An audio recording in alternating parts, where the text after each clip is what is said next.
Warmenia dimanapun Anda berada, apa kabar? Salam sehat dari kami, sehat awake lan dompete dari main balap. Karena kalau dompete aman, Anda bisa beli replika. Dan sebelum kita ngobrol tentang Formula One, izinkan saya atas nama pribadi maupun teman-teman Evanmania mengucapkan turut berduka cita untuk keluarga Asa. Jadi kemarin itu ini menjadi jawaban teman-teman supaya teman-teman paham, karena ketika kami menyampaikan apapun selalu dikaitkan mana podcastnya.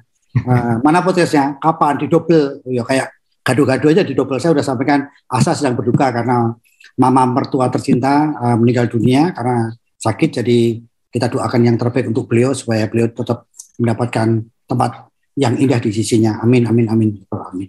Nah itu mungkin jawaban teman-teman, karena banyak yang bertanya, kok nggak ada. Jadi Asa sedang berduka sebulan itu. Terima kasih Mas Dewo, terima kasih teman-teman semua. Ya itu memang meninggalnya ibu mertua saya itu Senin pagi ya, pagi 4:30 pagi. Jadi sebenarnya sudah menyiapkan materi podcast segala macam, tapi pagi itu meninggal sehingga tentunya nggak mungkin bisa melakukan podcast. Sempat ingin menunda, tapi juga masih banyak sekali aktivitas dan kegiatan selain terkait dengan berita tersebut, juga dengan kegiatan kantor dan lain-lain, karena harus bagi tugas dengan istri dan keluarga dan lain-lain. Kemudian ya mohon maaf tidak bisa syuting, dan memang kaget juga dengan antusiasme podcast Mas Boya, karena seharian Senin sore malam khususnya, lalu Selasanya itu yang WA saya atau yang ngirim teks saya berkaitan dengan berita duka dengan nanya podcast itu bisa setara. Dan tentunya saya kalau nanya podcast saya biasanya nggak nyebutkan kenapa, ya saya sebutkan kenapa, tapi saya nggak agak sulit juga waktu itu harus membalas dua-duanya. Jadi sekali lagi mohon maaf ya, insya Allah setelah ini kalau tidak ada situasi force majeure, insya Allah rutin terus Senin sore atau ada tambahan atau perubahan sedikit. Tapi mohon maaf seminggu kemarin benar-benar tidak mungkin melakukan, bukan hanya main balap tapi juga yang main sepeda juga terpaksa tidak ada. Ya, kita paham bagaimana rasa kehilangan.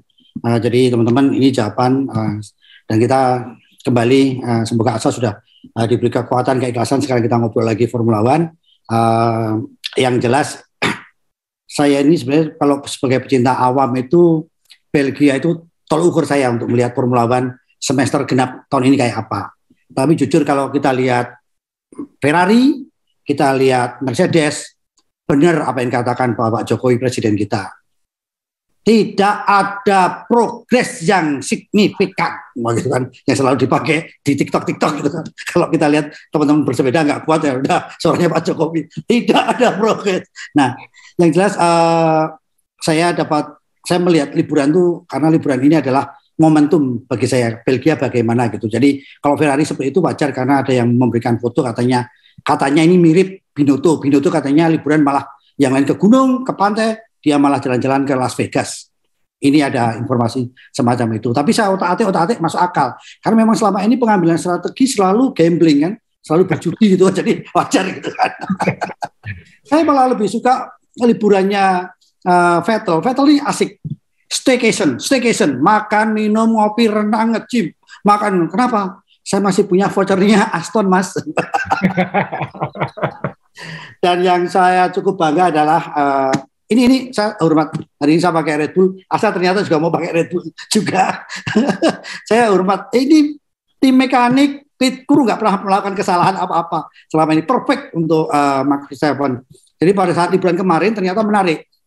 Mereka diberi kesempatan liburan kemana? Memilih Laut Mati. Saya bingung, Laut Mati di mana? Saya jadi ingat waktu SD.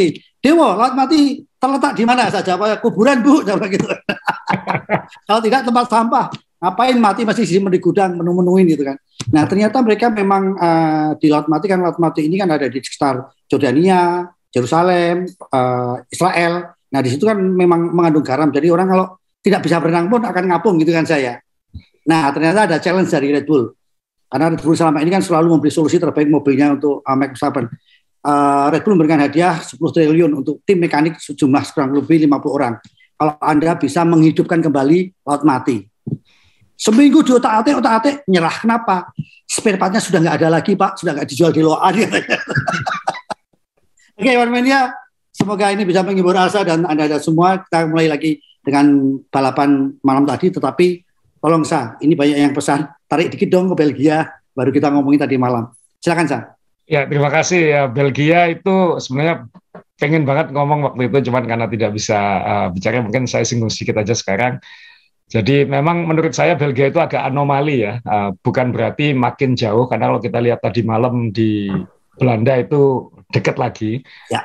Mungkin agak beda lagi nanti di Monza, tapi di Belgia itu agak anomali karena ada tikungan Aurus itu, tikungan yang nanjak tapi meliuk itu ya. Salah satu, itu mungkin tikungan terbaik di F1, dan di tikungan itu mobil cenderung bottoming kan Mas Yo. Jadi mobil akan menghantam dasar permukaan lintasan dengan begitu keras, sehingga settingan mobil itu rata-rata harus dibuat lebih keras dan sedikit lebih tinggi untuk mengamankan di situ.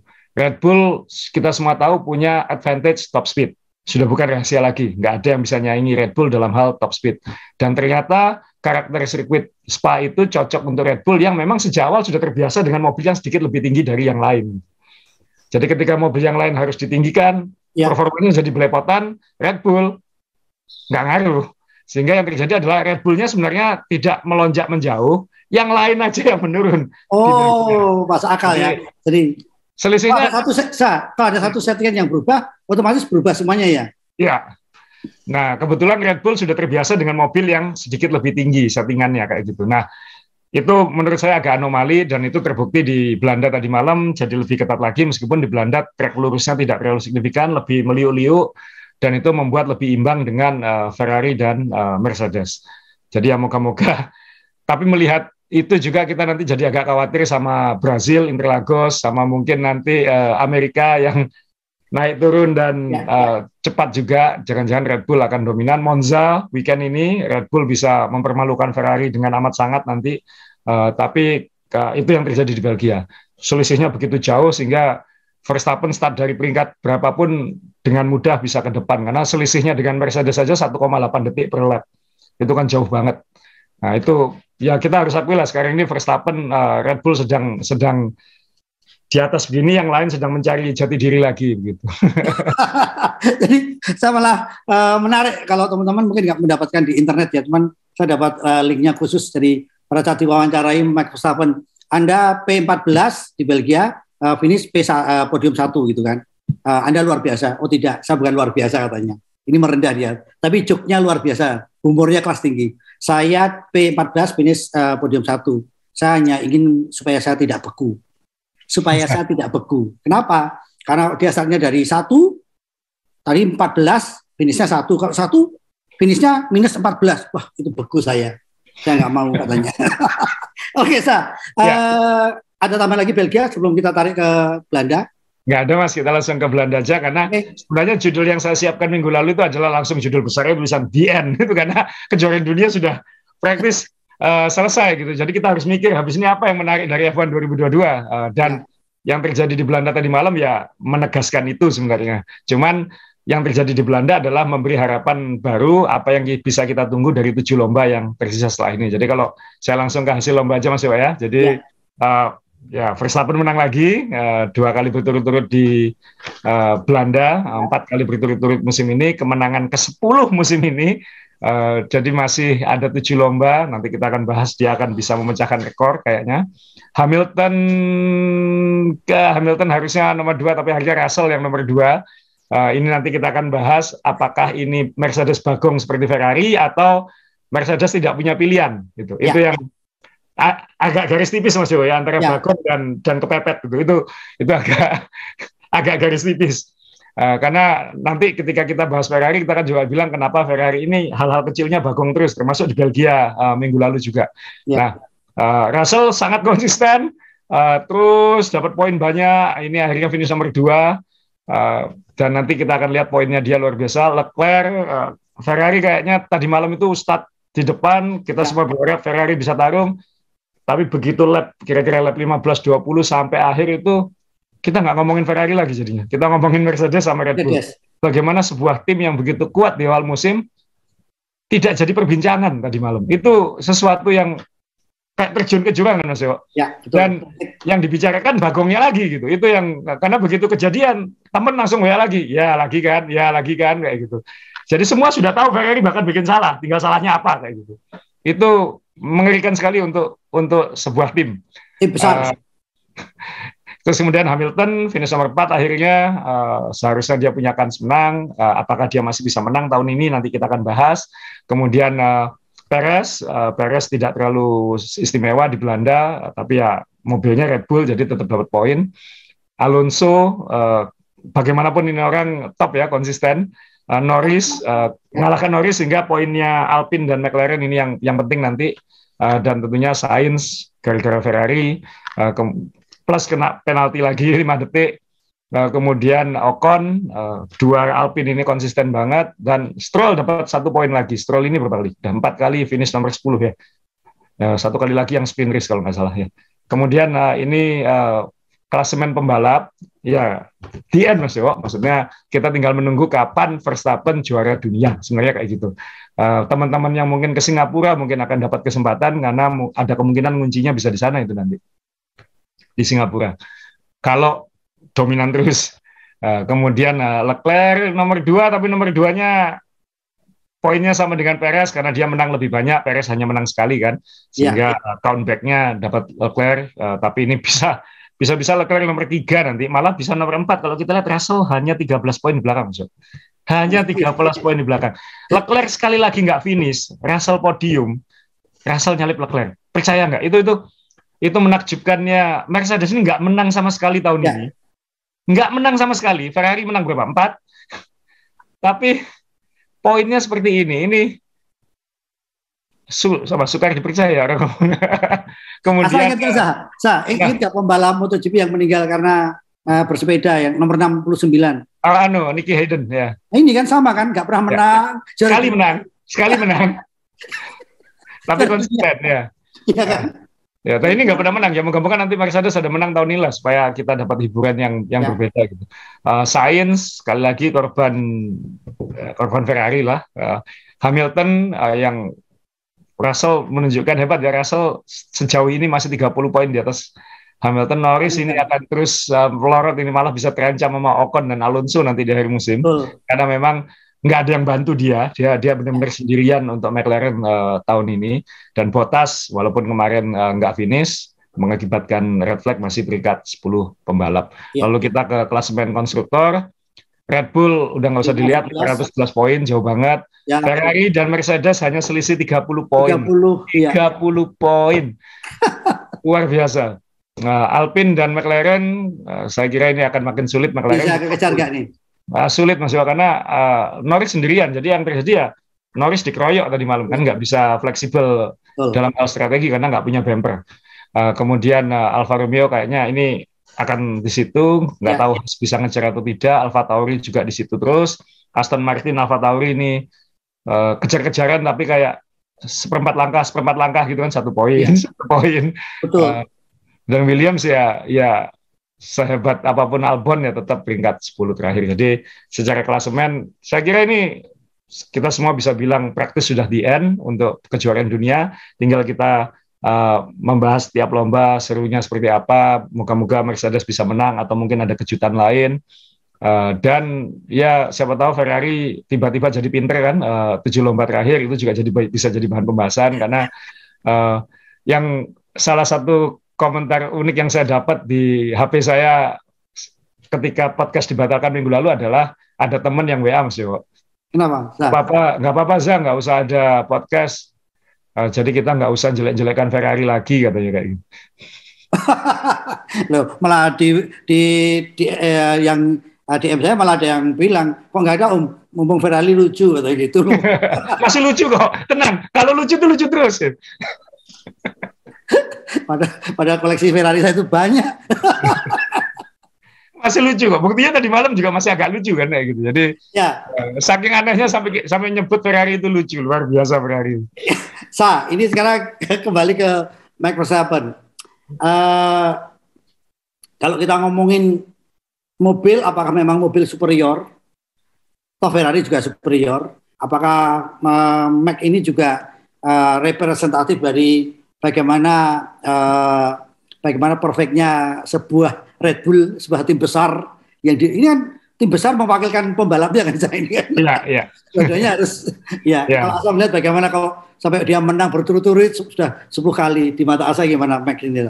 Ya tadi malam bahkan Red Bull harus terima kasih sekali lagi ke tim strategisnya nih ya, termasuk Hannah Smith gitu, karena yang terjadi tadi malam adalah walaupun Red Bull pole position, tapi situasi berlangsungnya lomba itu kan memaksa harus ada penyesuaian. Dan ini yang kita bahas waktu episode strategi itu adalah tim ini luar biasa refleksnya Mas Jo. Kalau kayak gini kita ngapain? Kalau kayak gini kita ngapain? Dan itu sejak tahun lalu sebenarnya, ketika dia jadi juara dunia di Abu Dhabi. Jadi kenapa dia start pakai soft? Mungkin karena melihat Leclerc pakai soft, jadi dia pakai soft juga supaya startnya nggak kalah. Tapi kan yang mengancam ternyata Mercedes di belakang pakai medium. Ketika Mercedes dari medium ke hard, mereka nyoba dulu pakai Perez. Oh ternyata hardnya bagus. Kemudian saat virtual safety car pasang hard kan waktu itu. Kemudian terjadi safety car, netral lagi. Walaupun dia di depan. Kan posisi Verstappen waktu itu di depan dan dua Mercedes di belakangnya ini waktu itu Verstappen pakai ban hard, dua Mercedes pakai ban medium.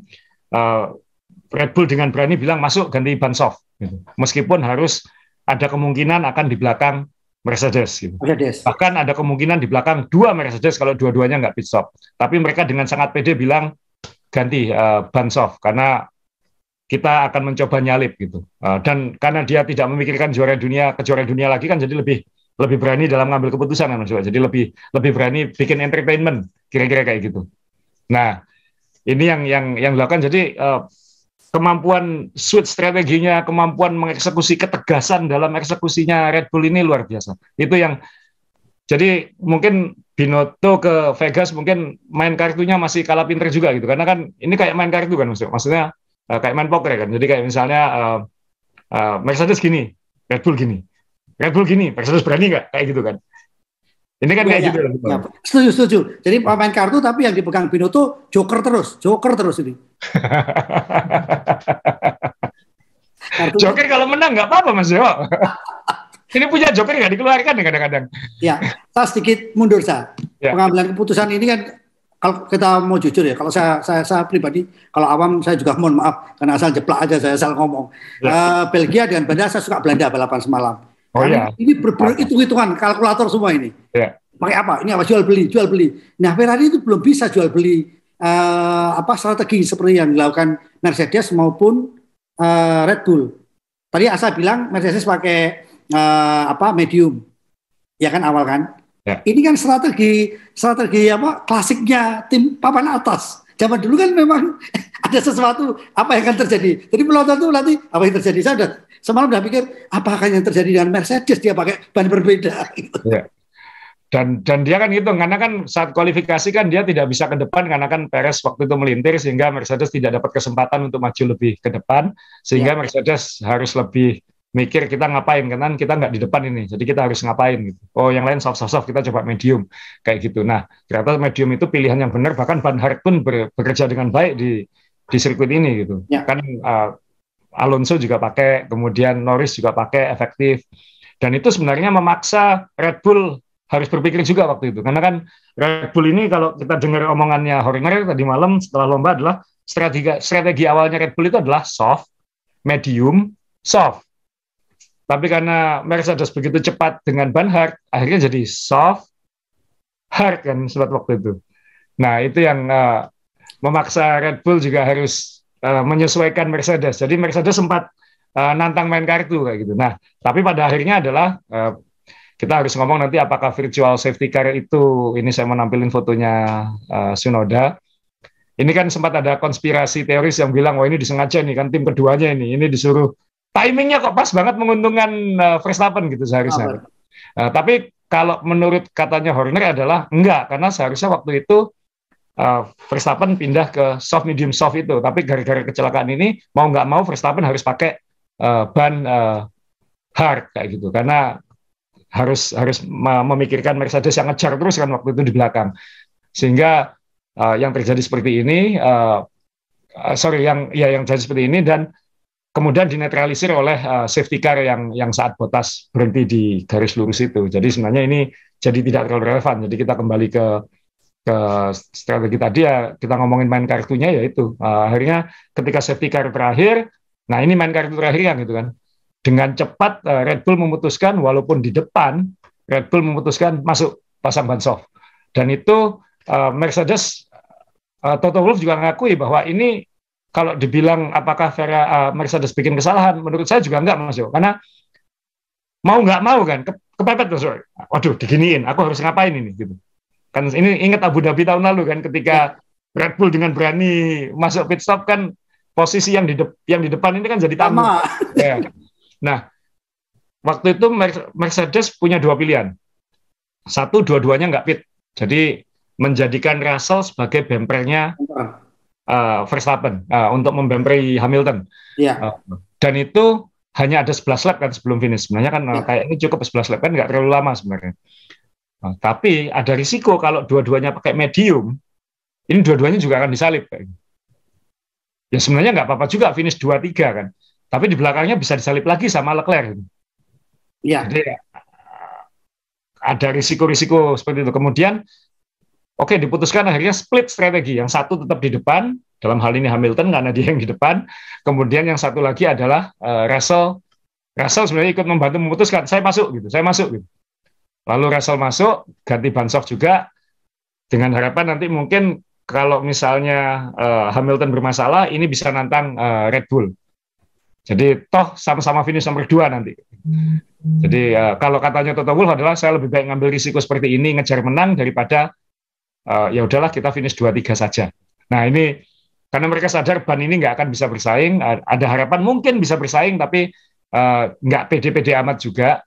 Kalau sama-sama pakai ban soft waktu itu Mercedes juga nggak yakin Hamilton bisa nyalip Red Bull karena trek lurusnya defisitnya ada masih.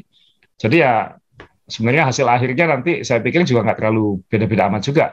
Yang bikin agak kurang asik adalah Hamilton terlalu gampang kehilangan posisinya gitu aja. Ya. Tapi itu kan juga mungkin salahnya Hamilton juga, ngatur posisinya di belakang safety car mungkin kurang keren. Mungkin sudah kelamaan nggak mimpin di depan itu Mas Jo. Jadi jadi nggak berkarat dia di depan. Kayak waktu kehilangan juara dunianya seperti itu juga kan, posisinya juga kan dengan seperti ini ya saya. Tapi ini ini memang menarik ya, semalam waktu Hamilton marah-marah itu kan, karena saya juga akhirnya juga menyalahkan orang sekelas Hamilton sudah usia kok dikasih medium, harusnya kasih yang well done aja supaya nggak ada lemaknya. Makanya dia ngamuk-ngamuk. Nah, kembali kita ke Max Verstappen. Tahun ini mungkin bagi orang-orang yang tidak suka Red Bull pasti bosen gitu. Ya. Tapi Max sendiri juga seperti Hamilton awal-awal karir dulu, ada kesempatan saya mau mendulang poin istilahnya juara dunia atau juara race-nya itu kan sebanyak mungkin gitu Sa. Yang namanya juara dunia kan ada killer instinct ya Mas Doa. Kan saya pengen ada maruknya kan. Aku pengen menang semuanya. Ya. Ini seperti Michael Schumacher dulu juga, seperti Hamilton kemarin juga gitu. Ya. Nah ini sekarang malah Verstappen punya kesempatan memecahkan rekor F1 kan. Dia sudah menang 10, masih ada sisa 7. Kalau dia bisa menang 3 lagi, dia menyamai rekornya Schumacher sama Vettel yang menang 13 lomba dalam satu musim. Walaupun Schumacher mungkin lebih spektakuler ya, karena jumlah lombanya lebih sedikit. Nah ini kalau dia ada kesempatan seperti itu ya kejar dan sangat berpeluang karena mobilnya dominan banget ini. Ini mobil sekarang tiba-tiba ada di kelas yang berbeda sudah.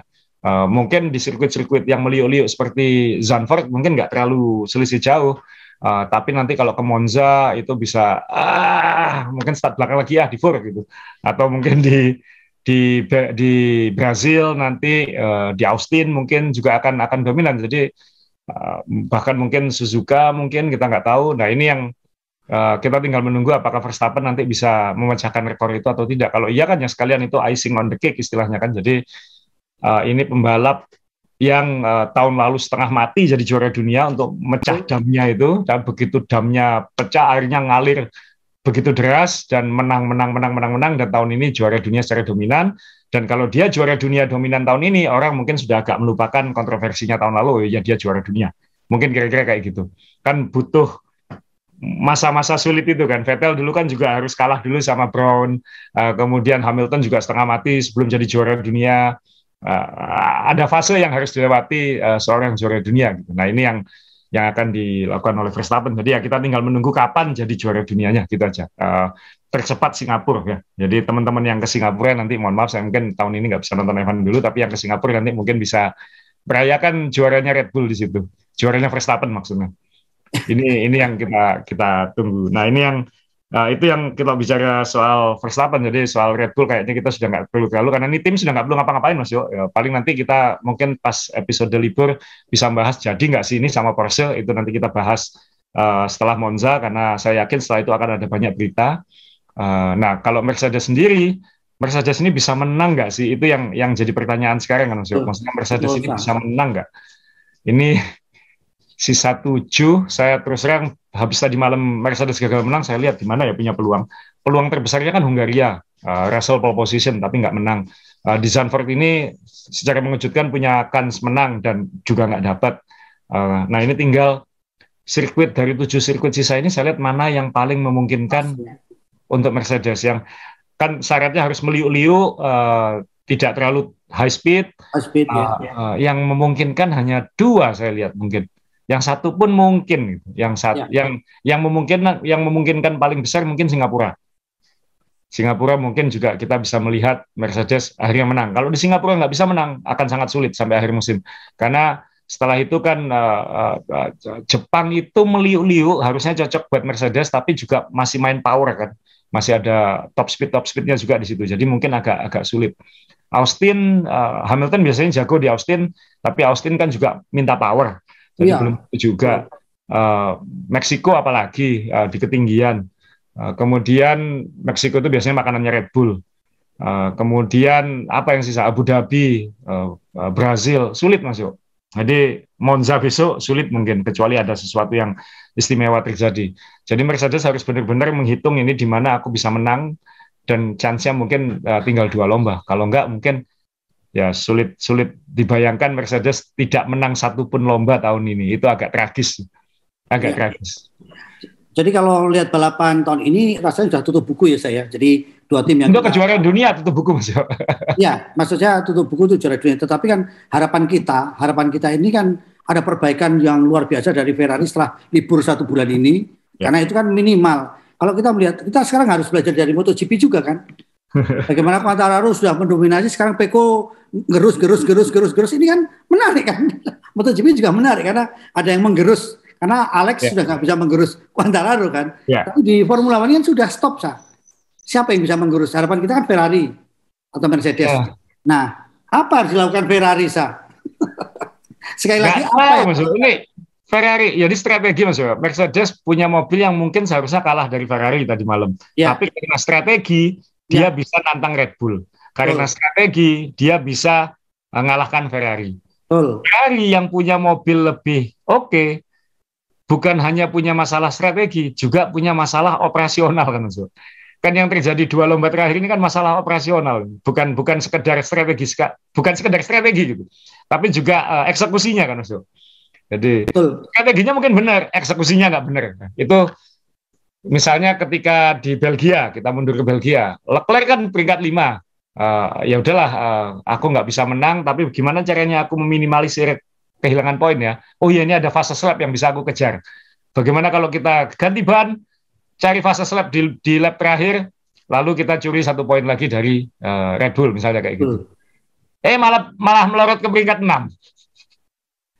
Kan itu kan karena kok bisa, masa dia nggak bisa ngitung kalau dia pit stop keluar di belakang siapa? Itu kan ada titik-titik GPS yang di komputer yang seharusnya kelihatan. Kalau itu terlalu marginal ya jangan dipaksa kan kayak gitu. Apalagi ini pit stopnya nggak meyakinkan, ini kan itu meleset pit stop 0,3 detik aja mungkin langsung di belakang kan kayak gitu. Nah itu yang terjadi di Belgia. Maunya pinter nyuri 1 poin malah bagong, kehilangan poin, malah mundur posisi. Kemudian tadi malam, ini saya nggak tega pasang fotonya Sainz, saya pasang fotonya ban yang salah pasang itu aja, yang nggak kepasang itu aja. Jadi lap 15, waktunya pit stop, maunya mungkin undercut, Mungkin itu di atas kertas strategi yang benar, undercut karena kayaknya ban medium atau ban baru akan lebih cepat daripada ban soft bekas, sehingga kita bisa nyuri yang di depan. Dan keputusannya pun sangat instingtif, box gitu kan, maksudnya wah, itu mungkin tikungan terakhir katanya kayak gitu, krunya nggak siap. Jadi itu nggak tahu harus ngasih tahu krunya dulu atau ngasih tahu pembalapnya dulu kan, ini jangan-jangan yang ngasih tahu pembalap nggak ngomong sama kru juga gitu, ini apa yang terjadi? Tapi menarik ya, saya lihat kalau melihat tuh timnya Ferrari ini lebih manusiawi dibanding yang lain. Kalau yang kan box, kalau Ferrari kan nggak box, mau pakai ban apa, soft atau medium, itu tanya dulu kan. Enak sekali nih.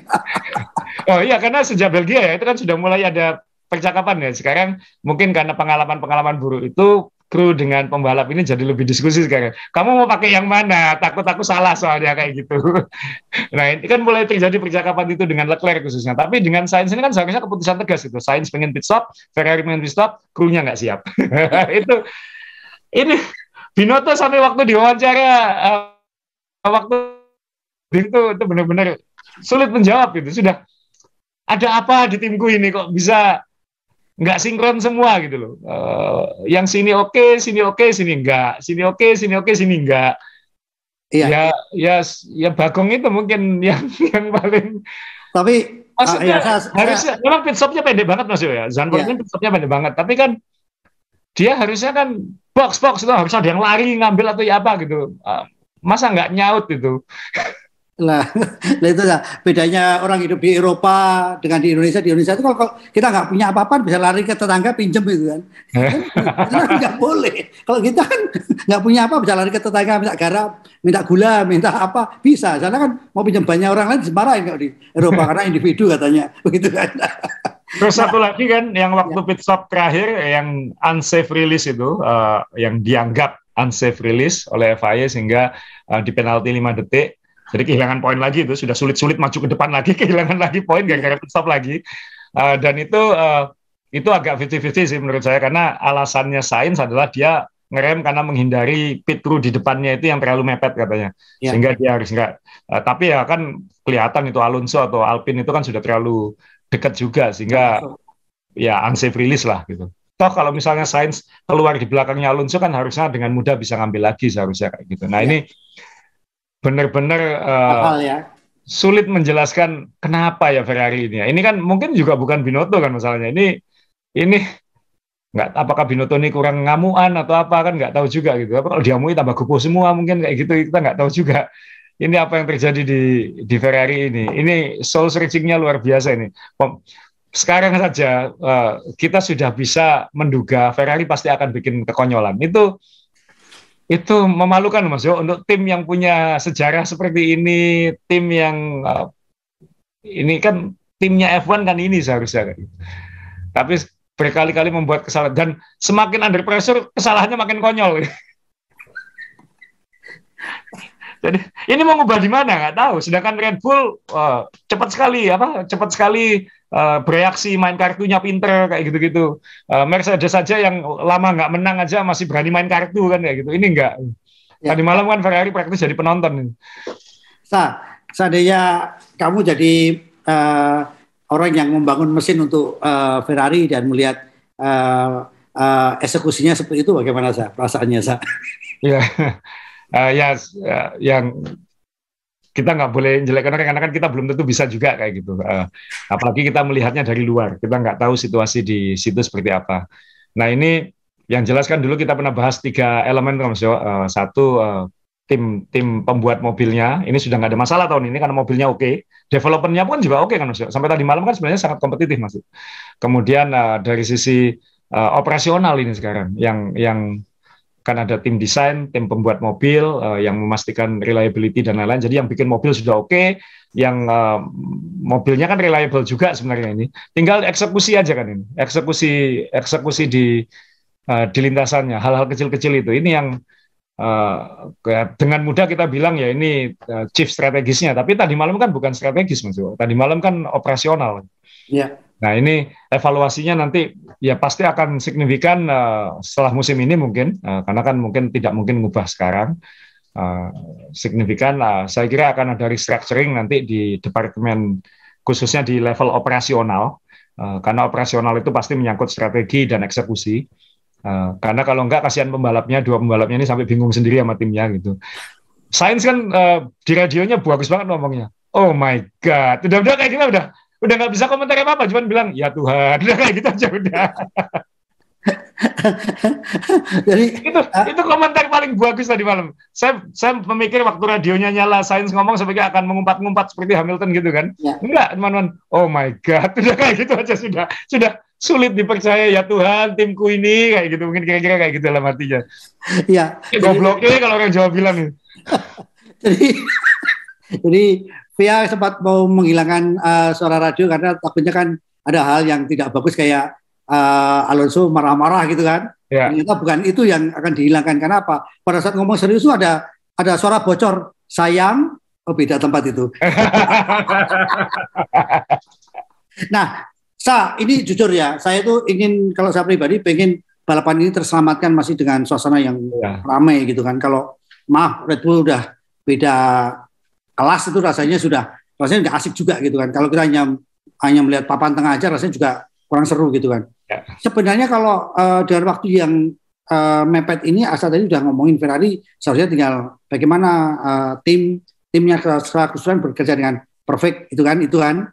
Ya. Kalau Mercedes memang maaf ya, dengan mobil yang seperti itu kan masih di bawah Ferrari begitu kan. Ya. Nah, jadi kalau juara-juara sudah ditutup tahun ini, apakah benar-benar semua tim itu memang sudah ya udahlah kita fokus tahun depan aja, atau masih ini ada ranking yang berkaitan dengan uang hasil pembagian yang harus dikejar? Ya, saya kira Ferrari masih ingin ngejar beberapa kemenangan lagi ya, dan membuktikan kalau mereka itu bukan punakawan di F1, mereka itu jagoan.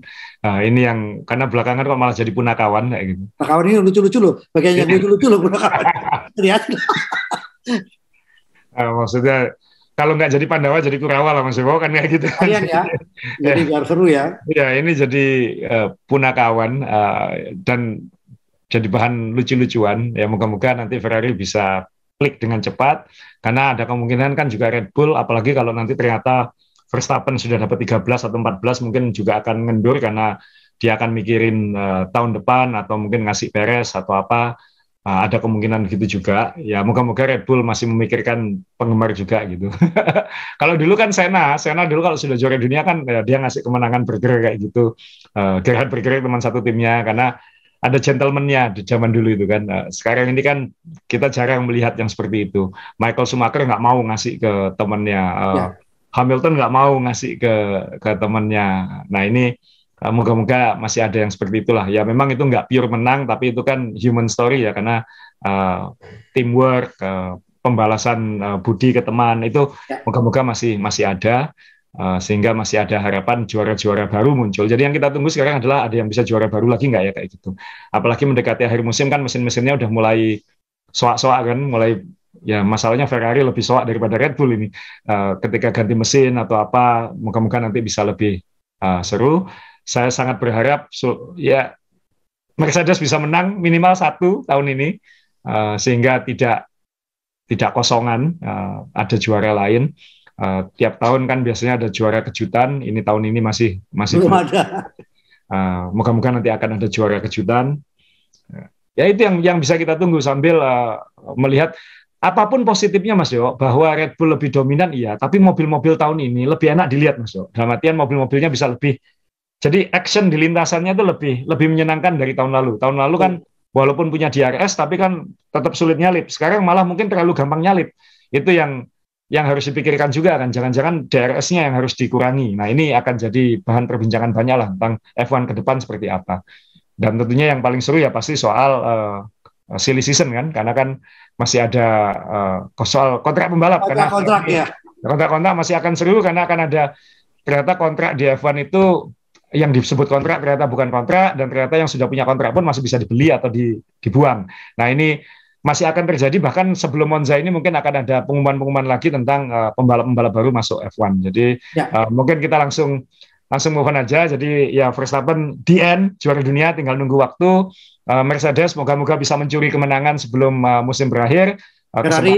Kesempatan terbesar ada di Singapura dan Suzuka. Ferrari moga-moga bisa kembali jadi jagoan, mengawali dengan baik, mengakhiri dengan baik, sehingga orang agak lupa dengan kekonyolan di tengah-tengah. Itu yang diharapkan. Nah, kemudian ya kita mulai ngomongin pembalap sekarang, karena masalah Oscar Piastri sudah selesai. Dia pasti akan membalap untuk McLaren tahun depan bersama Lando Norris. Saya nanti akan menjelaskan apa yang sebenarnya terjadi sesederhana mungkin. Yang kita bahas beberapa minggu lalu nggak jauh-jauh amat, tapi ternyata bukan seperti itu juga. Ternyata bukan 31 Juli, tapi 4 Juli, Mas Dewo. Dan ternyata McLaren juga nggak salah, Piastri juga nggak salah. Ya memang Alpine yang agak konyol ternyata kayak gitu. Ini yang harus kita bahas. Tapi sebelum kita bahas ke Piastri dan Alpine-nya, saya ingin nyatakan kenapa McLaren seperti ini. McLaren ingin dalam beberapa tahun ke depan punya dua pembalap yang prospeknya luar biasa ke depan. Jadi memilih ngambil risiko besar dengan pembalap muda dengan harapan ke depannya jauh lebih kuat. Jadi berani gambling lebih jauh lah. Jadi dia ngambil Piastri. Tapi ternyata McLaren itu sebenarnya nggak ngambil Piastri sebagai pembalap, Mas Yo. Itu yang fakta terbarunya. Fakta yang terbukti. Sebenarnya itu dikontrak sebagai test driver sebenarnya. Untuk 2023 dengan kemungkinan naik sebagai pembalap. Jadi sebenarnya McLaren nggak salah, karena McLaren nggak ngambil dia untuk sebenarnya bukan khusus untuk gantikan Ricciardo sebenarnya. Sebenarnya ngambil sebagai pembalap cadangan juga. Jadi pilihannya Piastri kan jadi dua pembalap cadangan, aku pilih yang mana kayak gitu. Nah ini dia milih McLaren. Jadi terima kasih teman-teman main balap ini bikinkan merangkum sedikit grafisnya. Jadi timeline kontrak saya pakai tanda kutip, Mas Dewa, karena sebenarnya mungkin bukan kontrak itu. Jadi pada 15 November 2021 Piastri dengan manajernya Mark Webber itu menaikkan MOU sebenarnya, Mas Dewa, dengan Alpine. Istilah mereka menyebutnya terms of agreement. Jadi MOU, memorandum kesepakatan kan gitu. Jadi intinya kita akan bekerja sama seperti ini. Jadi itu yang disepakati. Tapi di situ ada tulisannya adalah subject to kontrak. Jadi kontrak akan menyusul. Jadi itu bukan kontrak. Itu kesepakatan. Ya kayak salaman tertulis lah kayak. Salaman tertulis itu ternyata bukan kontrak. Ini luar biasa gitu. Omong-omongan cok ini ya. Ya omongan tertulis, tapi tertulis bahwa nanti kerjasamanya kayak gini ya, kamu kayak gini, kita sediakan ini, kamu kayak gini, kamu harus begini gitu. Ditulis. Oke, setuju. Tapi ini bukan kontrak, karena kontrak akan menyusul. Karena perjanjiannya akan ada dua kontrak, Mas Wo. Satu kontrak sebagai pembalap cadangan tahun ini 2022 dan kontrak untuk opsi membalap. Opsi membalap tahun 2023 atau 2024. Kenapa? Karena masih ada Alonso. Dan itu terus di awal musim kan tidak terjadi kontrak itu karena bingung dengan regulasi baru, mobil baru, dan kan ada manajemen baru juga masuk kan. Otmar kan baru bergabung bulan Maret. Jadi ketika MOU ini ditekan, Otmar belum di situ. Ini masih bosnya Renault Alpine itu, yang namanya Rossi itu. Nah kemudian tanggal 19 Mei itu ternyata Alpine sudah menawari kontrak gitu, 4 tahun tapi kepada Piastri, 4 tahun. Tapi nggak ada jaminan langsung balapan. Bahkan tidak ada jaminan balapan 2023 dan 2024. Karena waktu itu masih ngobrol dengan Alonso. Yang Alonso pengen 2 tahun, Alpine hanya pengen 1 tahun. Gitu. Jadi tarik-tarikannya Alonso dan Alpine ini bikin Webber dan Piastri nggak nyaman gitu. Kenapa? Kalau aku teken, aku ditaruh di Williams. Di kesepakatan itu, kamu ditaruh di Williams. Kalau 2024 Alonso lanjut, kamu masih di Williams lagi. Terus baru jaminan membalap 2025 dan 2026. Itu tawarannya Alpine ke Piastri. Nah, kalau buat pembalap lain, mungkin ini kan nggak apa-apa. Aku jaminan aman 4 tahun, Mas. Ya. Jaminan aman, aku digaji 4 tahun. Kan, gitu. Walaupun belum tentu balapan 2023 dan 2024. Tapi kan Piastri punya ambisi lebih gede. Gitu. Nah, karena dia punya ambisi lebih gede, dan sebenarnya kan di awal tahun ini ada kesepakatan dia tuh jadi pembalap cadangannya Alpine dan McLaren, sama-sama sepakat ini, dia bisa gantikan 2 tim ini. Wah. Nah, percakapan dengan McLaren-nya naik status gitu. Aku di sini masih belum dikontrak ini. Adanya hanya MOU. Kamu pengen aku nggak? Kamu pengen aku nggak? Ya. Sekarang bayangkan Mas Dewo, kalau kita jadi Piastri, kalau aku di Alpine, aku tetap jadi pembalap cadangan 2023 dan masih bisa jadi pembalap cadangan 2024, walaupun aku balapan, tapi balapannya di Williams, yang belum tentu dapat poin, yang mungkin harus kayak Russell yang nunggu 3 tahun sebelum naik kelas. Nah, Russell naik kelasnya ke Mercedes, Mas Dewo.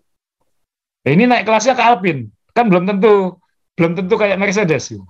Jadi kan 4 tahun aku masih papan tengah, kan proyeksinya kan kira-kira kayak gitu. Ya. Tapi ini kalau aku teken di McLaren sebagai pembalap cadangan juga di McLaren 2023, aku 2024 sudah bisa balapan untuk McLaren. Jadi minimal setahun lebih cepat. Kalaupun sama-sama papan tengah, setahun lebih cepat. Setahun lebih cepat. Jadi akhirnya dia teken dengan McLaren itu sebagai pembalap cadangan sebenarnya, bukan sebagai pembalap. Tapi teken tanggal 4 Juli, sehari setelah Grand Prix Inggris. Teken 4 Juli dia jadi pembalap cadangan dengan opsi balapan. Nah, tinggal sekarang McLaren mau buang Ricciardo atau tidak. Kalau nggak dibuang 2024, tapi kalau dibuang 2023. Jadi kan kalau jadi Piastri kan mending ini Mas Yo, daripada digantung 4 tahun. Iya. Ya, akhirnya itu yang terjadi. Jadi sebenarnya Piastri nggak bisa disalahkan, nggak bisa dibilang nggak loyal, memang nggak ada kontraknya. Adanya hanya MOU. Kemudian McLaren juga nggak salah karena dia nggak punya kontrak kok. Aku kan oportunis. Aku ambil ini calon bintang masa depan. Alpine, ya ini ya karena ada pergantian, mungkin karena ada pergantian manajemen itu juga. Plus Alonso yang digadang-gadang sudah mau Tekken ternyata lompat ke Aston Martin kan. Jadi ini siapa GPK-nya ini? Alonso. Ya, Alonso oportunis, Piastri galau sehingga pindah, Alpine yang apa ya, gampang mungkin menggampangkan situasi mungkin waktu itu. Dipikir enggak, Alonso nggak kemana-mana, dia minta 2 tahun, aku nggak mau dulu lah, 1+1 kalau mau supaya bisa ada opsi Piastri. Piastri kamu nggak usah diteken, kamu juga nggak bisa kemana-mana kan kayak gitu. mungkin kayak gitu. Malah hilang dua-duanya. Nah, ini yang terjadi dan ketika karena diteken 4 Juli sebagai reserve, wajar kalau misalnya setelah itu Ricciardo masih bilang saya akan tetap di McLaren, karena kalaupun Ricciardo tahu Piastri sudah diteken di McLaren, kan kontraknya bukan sebagai pembalap, sebagai cadanganku kan. Tapi ini aku juga pengen dikeluarin supaya itu bisa naik balapan. Jadi kan tinggal negosiasi. Itu kan statement negosiasi akhirnya seperti itu.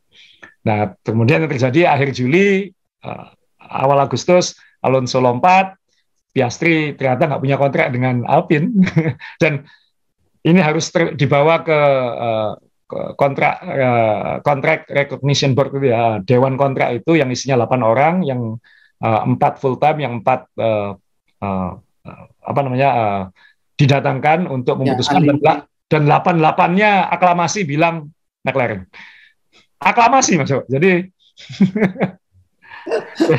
Jadi Alpine ini malah Alpine kehilangan berapa? 500.000 pound sterling berapa itu?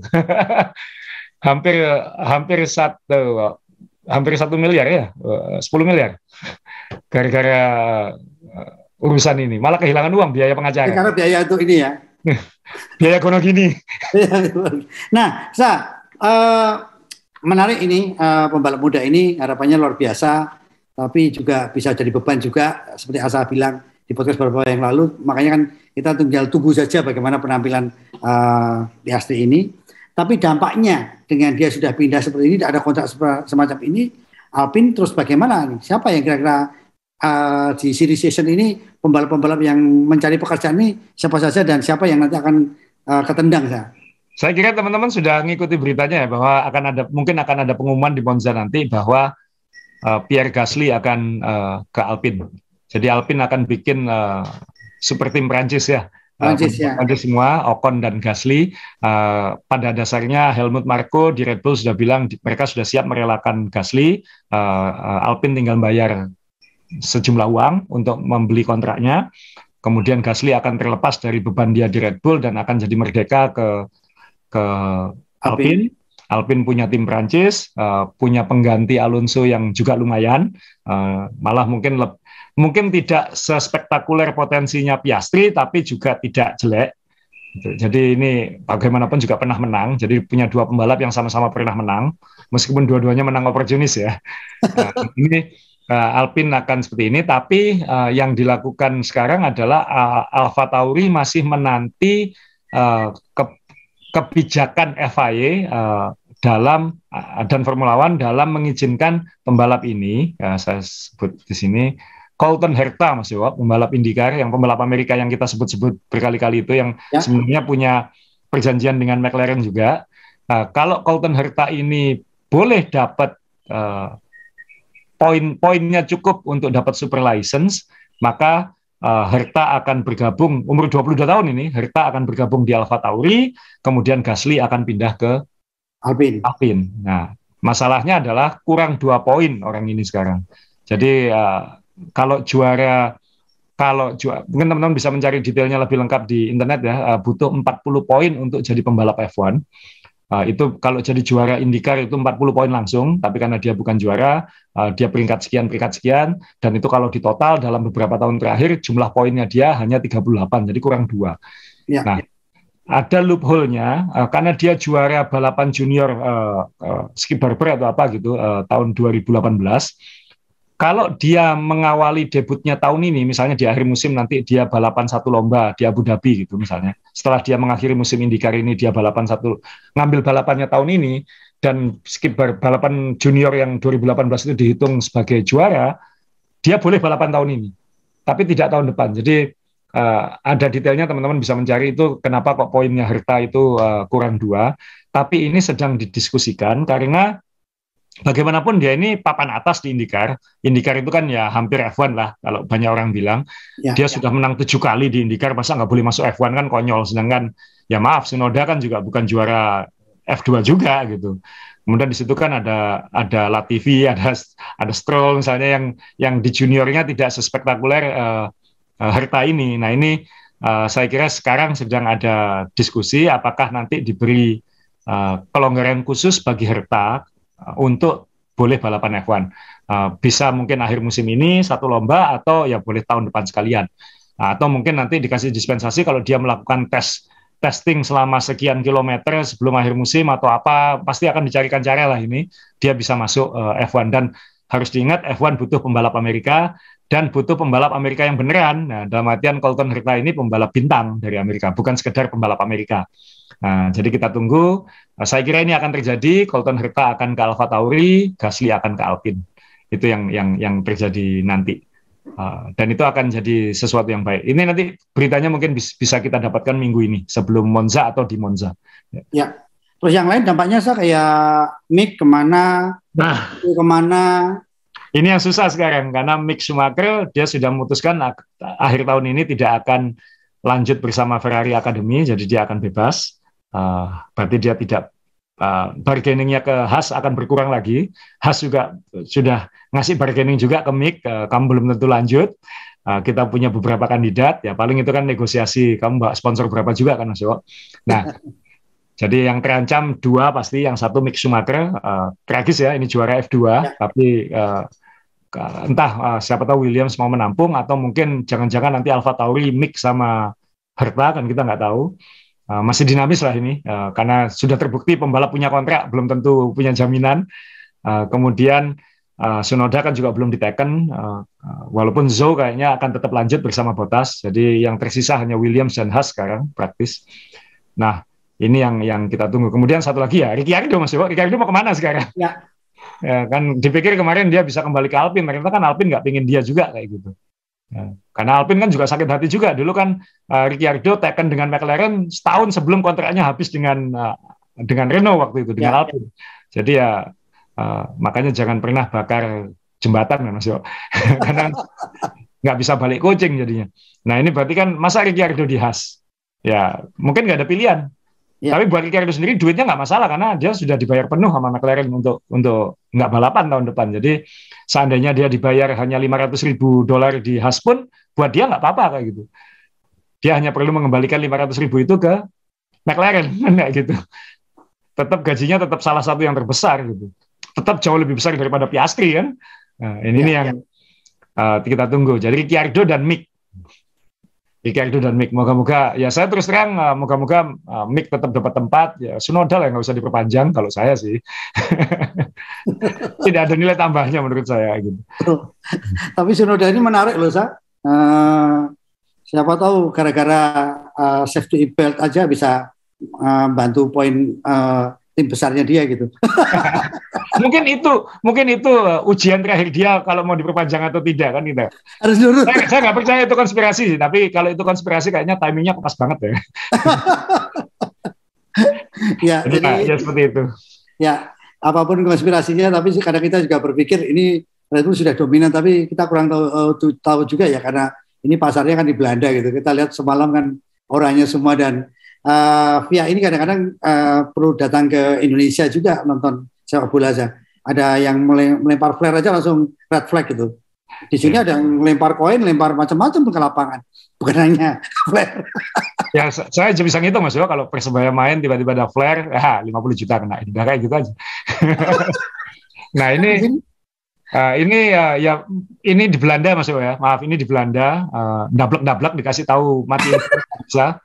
Kita dijajah siapa Mas Yo? Salah kita ini dijajah Belanda, dablek-dableknya sama. Jadi ya. Tapi kan balapan terlalu manja, cuman dilempar itu langsung red flag. Di kita kan ada yang lempar batu. Lempar air apa? Ya itulah. Ya tapi ya begitu hebohnya penonton 105.000. Luar biasa. Sedih ya kalau kita membandingkan dulu tuh saya pikir kan kita pernah berkali-kali bikin MotoGP. Kenapa? MotoGP itu kalau nonton bareng pasti penontonnya banyak. Kenapa? Penontonnya banyak gitu kan. Sekarang ini kan, kalau lihat MotoGP terus lihat Formula One sekarang kayaknya MotoGP banget. Sangat dia, sangat. Sudah. Jadi benar ini Liberty ini. Kelasnya Formula One yang dulu agung, udah. Ini yang asik gitu. Dibuat rock semua ya. Iya, saya dulu kan terlalu diagung-agungkan itu Formula One. Sekarang ini benar-benar dijual dengan yang sangat pas. Segmennya pas gitu, walaupun kalau kita mau jujur ya nonton Formula One tetap mahal, tapi kan sudah tidak lagi seperti dulu yang orang necis gitu saya. Nah. Terus saya suka karena waktu pertama kali suka F1 kan ya masih model kayak gini gitu, terus kemudian berkembang menjadi necis aja gitu, jadi ya senang ketika kembali ke seperti ini, cuman sekarang udah jadi susah ya, tiketnya mahal banget sekarang. Dan sold out semua, luar biasa. Ya, jadi jujur semalam kemarin saya di hotel masih di Jakarta karena ada event, ada yang WA, kamu mau titip kaos apa? Kenapa? Saya bilang gitu. Anaknya temanku jadi volunteer di sirkuit ini gitu kan. Kamu titip kaos apa? Alpine ini. Tetap dapatnya cuma satu Red Bull. Dapatnya Red Bull. Pertama kali udah berbunga-bunga, kamu titip apa? Alfa Tauri, Alpine, banyak daftarnya. Om yang ada cuma Red Bull. Minta Red Bull yang ada oranye-nya Mas.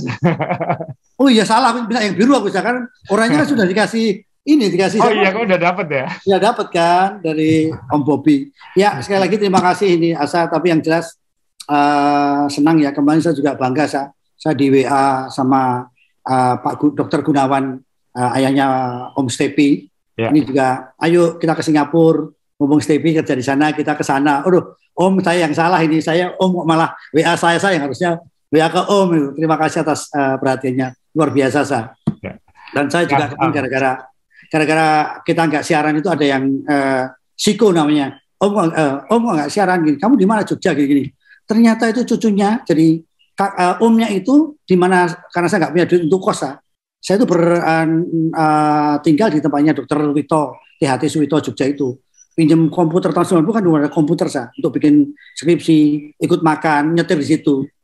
Om aku Siko cucunya Dr. Wito. Ya ampun, dia bilang, ini satu keluarga nonton kamu semua. Jadi waktu kita nonton, Mamah bilang, kok nggak asing ya orang yang satu ini, kok nggak asing ya? Itu kan sopirnya Eyang. Lu sering nyopir, ya dapat kos-kosan gratis dan makan. Ini podcast memang luar biasa. Sekali lagi saya bilang Asa sedang berduka pun masih ditawar. Besok double ya Om. Iya, ini tim saya juga minta, Mas minggu ini di double ya. Wah jangan, gitu. Nanti minggu depan aja masih ada libur 2 minggu habis ini. Setelah makanya bisa dibahas. Ya, dan moga-moga saya juga minta tolong ya, ini Om Bobby Arifin dan juga di Zandvoort. kalau nggak salah, dan dia juga, Om Bobi juga menanyakan kita mungkin tahun depan aturan-aturannya untuk podcast segala macam, ya moga-moga nanti tahun depan ya kita bisa ke Evan Mas Yo dan bikin acara di sana. Tahun ini kayaknya agak sulit, jadwalnya padat, tapi moga-moga tahun depan bisa. Ini papanya Stevie juga udah nanya, Mas Asri yang Amerika tahun depan yang mana? Pak, ya. Jadwal saya tunggu tahun depan, Pak. Belum bisa tahun ini, lihat dulu. Jadi kalau Asa ngajak podcast ke Sirkuit, saya yang deg-degan, saya itu bahasa Inggris jelek sekali, teman-teman. Jadi makanya mumpung yang muda-muda ini kan jago-jago semua. Saya kalau ngirim itu kan dia bilang, wah ini luar biasa. Jadi jangan lupa belajar Inggrisnya yang oke. Saya tahu dapat kesempatan bisa bekerja kayak Om Stepi kan. Karena dulu saya ini sempat telepon ke Sepang ke teman-teman, bisa nggak teman-temanku volunteer di sana? Boleh gitu. Sampai saya ditawari kan, kalau kamu bahasa Inggrisnya bagus, kamu sudah jadi staff di sini. Itu sesuatu yang menurut saya, tapi kadang-kadang saya juga berpikir, saya udah lahir tahun 60, di mana waktu itu bisa makan saja sudah senang.